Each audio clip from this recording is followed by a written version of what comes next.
dito today para sunduin si ate. Pero bago yon, magpapa-change oil muna si daddy. Ito yung mga dala namin galing sa handaan sa birthday ni Dea kahapon. Ayan, may spaghetti, pansit. Siyempre, kakain muna ako dahil di pa nga ako nag-almusal.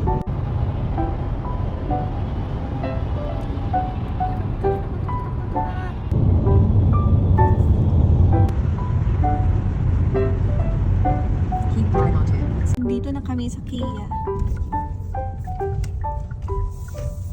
Si daddy muna yung bumaba dahil magtatanong muna siya. Kaantay lang kami dito sa gilid dahil ayun na nga yung sasakyan. Tapos magpa-change oil. Ito, punta kami dito para mag-grocery.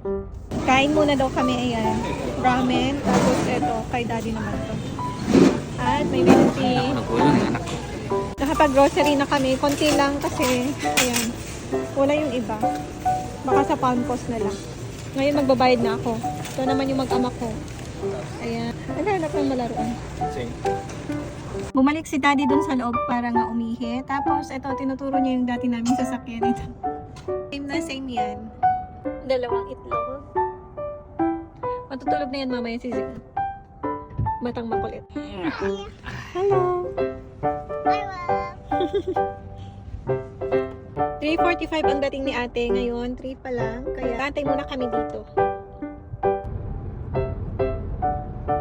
Kanina, tinitignan lang ni Zane yung truck. Ngayon, ayun, nakatulog na siya. Naman, para ano to, sulit yung tulog ni Zane. Dahan-dahan lang daw sa pag-drive si daddy. Nasa UAE tayo, daddy. Nasa UAE.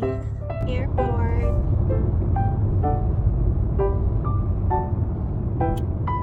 Daming magsusundo. Nag-aantay na kami kay ate. Nakita ko na si ate tumatakbo. Ayun. Oh, yes! Hi, te! Andito kami ngayon sa Adidas outlet. Bibilhan namin ng bagong shoes si Zane dahil yung sapatos niya ganito, pare-parehas na kami. Ay, masakit na daw yung paa niya. Where's Oji? Nabili na namin yung sapatos ni Zane. Ayan, suot na niya. Sukat-sukat ng mga damit.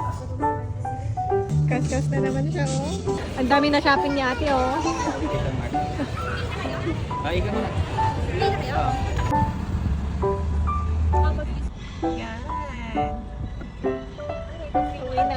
Hindi, may nagbibideo kasi. Universal's Volcano Bay. Sabi niya